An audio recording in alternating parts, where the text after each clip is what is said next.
Alrighty, welcome back. It's been a super ultra long time since we've done any stuff for YouTube. I think the last time that we did anything for YouTube would have been March with our launch. That would have been late March. We put together a couple of shots and whatnot. What was happening on launch day. It was super fun. If you haven't seen that video, I'll put a link up there. You can click on that and you can check that one out. So I wanted to do some updates today relative to what's been going on. It's been, over a month and a half maybe since I've had any updates on YouTube. Obviously everything's on Instagram that we've been doing, but it's been pretty flat chat, so I really haven't had the chance to really upload much there. So I wanted to catch up today and get out here and show you guys what's going on. A number of different things relative to projects that we're doing with customers, and obviously our own stuff, and I'll get into that and I'll do some updates on the other projects that are going on, like the shop car and all the rest of it. Basically what happened was, in the span of like 1 or 2 weeks, things went absolutely wild. One of our previous customers who we did a drives restoration on his Subaru Liberty, we've also done a video on that, so I'll put another link in there and then you can check that one out as well. Well, basically what the story was the customer was pretty motivated to find a car for his dad after he'd seen, I guess, the works with the E28, where that car came from, where it ended up, and that a lot of the small details made a big difference for that car, and he was inspired to go buy a project, basically. So his Subaru Liberty, tuned by STI, is kind of his own little project thing. But what I thought was really awesome was that his dad has always wanted a MA 70 Supra, so a Mark III Supra. They're getting harder and harder to find in good condition, and any of the super desirable ones are very expensive. So fortunately, I guess the crux of what we do here is we try and allow people to get into cars that mightn't be perfect, but are pretty close. And as long as the car's got good bones, I think a lot of people don't understand that cars that might look rough from the onset do have the potential to be really good cars. So we like to help people through that. And after having seen what we did with the E28, this customer was super inspired to go try and find a car for his dad. It came up. It wasn't something that I guess he was flat out actively looking for, but always kind of had his filters on and searches and whatnot.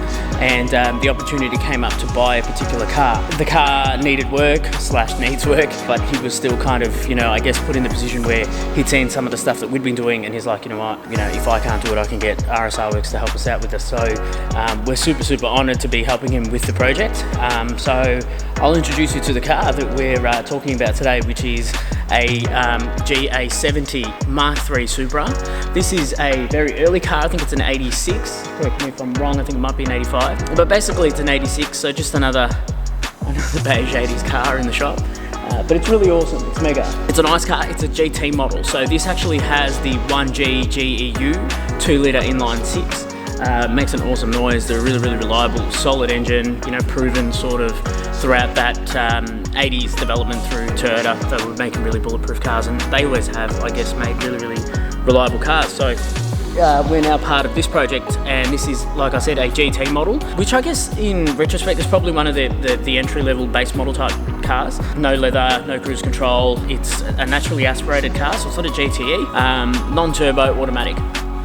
Now, I guess the first thing that comes to front of mind for people that are looking at these sort of cars and things like that, they always tend to kind of push for that, high-end models, the manuals, the turbos, even the automatic Targas and whatnot. So this is a slick top, so it's not even a Targa, which is good in some respects relative to rust. So they're less likely to, they're less prone to be rusting in certain areas around the roof. You've got to understand these cars now are starting to get up old in the tooth now. 1985 was a long time ago now. So either way, the car's super straight, and the excellent thing about this particular example is that it has no rust. So we've looked thoroughly through the car. Paint is a whole different thing that I'll go through in a moment, but basically, the car has no rust. So it's very good bones and a good base to work with. It's a bit of a 6-footer at the moment, so one of the main aims and one of the main things that we need to tackle with this car is paint. It has been resprayed by someone. It looks like a backyard job. There is measurements in microns of like 350 in some spots, so it's got heaps of paint. So paint on paint and heaps of clear coat. So I think obviously their strategy was, well, if paint doesn't turn out that good, I'll just clear coat heaps of it and it'll be fine. Yeah, I'll go through what we've done relative to the paint, at least for the interim, to make the car sort of presentable. But basically that's the crux of how the car ended up with us.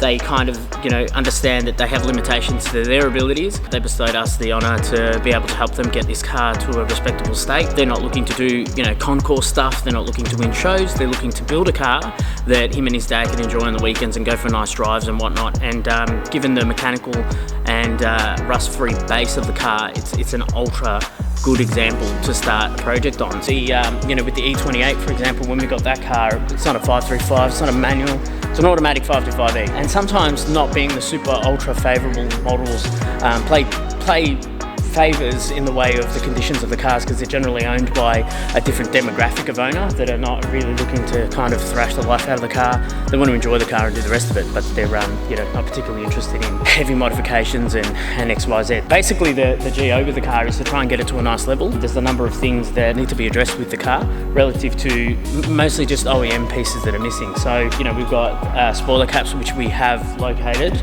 so spoiler end caps that will go onto the back of the car and finish off the rear end, make it look really, really nice. The car already has a really, really super nice roof spoiler that we cleaned up. That's on our Instagram as well. It's pretty scuffed up and it was pretty rank, so we spent a bit of time getting that right. Paint being, I guess, the final stages of what we're going to do with the resto. So we basically spent a bit of time doing a really hard-on paint correction. So because it has so much clear coat, we're taking measurements in and throughout and making sure that we weren't going too far into the paint. We tried to sort of level it out as best as we can. The car's got runs everywhere, and that's pretty much the big letdown. From a distance, it's a really presentable car, and if you're not looking at it, you know, up close and in detail, it's actually really presentable and nice as it is. So we had a discussion with the customer and said, hey, do you want to kind of just clean it up, and then that way, you know, you can enjoy it in the interim. The car's going to be staying with us, so we've given them a storage option as well until they sort of resolve their storage logistics at their house. So we've got the car for some time, which is good because it gives us the flexibility to kind of work on the car when we need to work on the car, and you know, it gives us the chance to kind of pick at things as we go, and we can wait for things, and there's no huge rush to get the car out the door. There's been quite a bit of work that we've taken on relative with the dry ice. We've taken on a couple of collections of cars. Up here we have a Group A SS Peter Brock. That's a genuine blue Mini, really, really, really cool car. So that's part of a tremendous collection of cars, and I'll do a video on that relative to what the process is with that car too. But getting back to the Supra, I guess there's just a bunch of small little things that are missing in and throughout the car. You know, there is small little details, bits and bobs that we need to address, like the driver's door, for example. Got a bit of damage in and throughout there, so that needs to go to a trimming specialist to resolve that. The door, like, you know, these sort of bits and pieces you can't get for this car. Being a Mark III Supra, there's no heritage program, there's no parts reproduction. So it's about tracking down parts, bits and pieces from basically around the world to try and, you know, fix that sort of stuff up. But fortunately we do have this. Got a couple of plans. We might do a LiDAR scan and get a 3D printed clip for the end, because the clip's broken that holds it in place. So we'll do a 3D scan, 3D print, and then adhere that to the existing factory thing, and then that way it'll be resolved. So small little details like that are the ones that you want to pay attention to, as opposed to kind of just conceding that you can't get it and being like, oh yeah, whatever, you know. So it's those small details that make a big difference. If the car's complete and it's, you know, relatively freshly painted, people kind of will just see it from the distance and be like, oh, it looks really nice, and it's done, right? But that's the sort of little work that not a lot of places want to take on. You know, people have, you know, big projects and stuff like that, whereas this is a big project in its own respect, but the details that the car needs are relatively small. Outside of that, there was some trims. Unfortunately, throughout its life, it had been owned by a probationary driver, so it had a lot of typical probationary driver signs of wear and tear.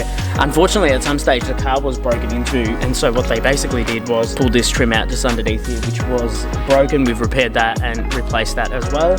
So it is the factory trim piece that had been broken into, so they kind of smashed it all up and whatever, and so that needed to be addressed. The interior was quite worn down, so we've cleaned up the interior as best as we can. Simon did his magic on the interior, and it presents super, super well. Really happy with how the interior is turning up. There's a couple of trim pieces in the boot that we need to replace, but outside of that, I mean, there's, you know, small mechanical stuff, such as, you know, there's things such as the, you know, ignition leads and small bits and pieces. We're suspecting that it does have a rear main seal leak as well. We are doing a full dry ice restoration on the car, and we've kind of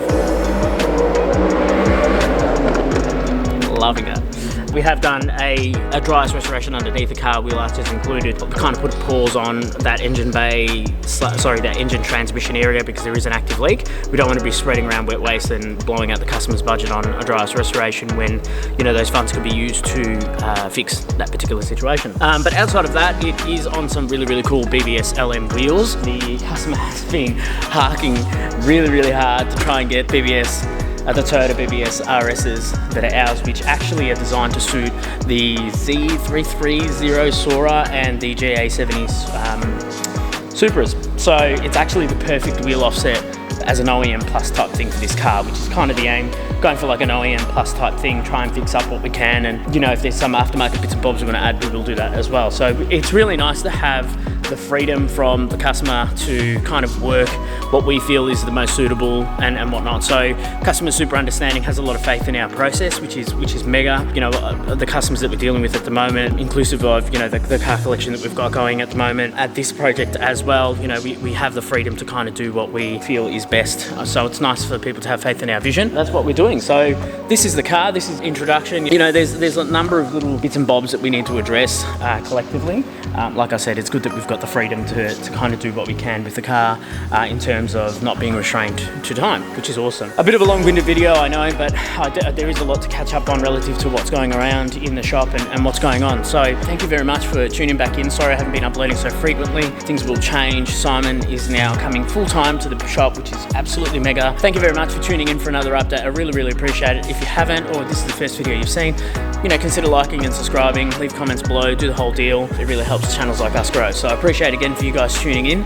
Thanks again, and we'll see you in the next video.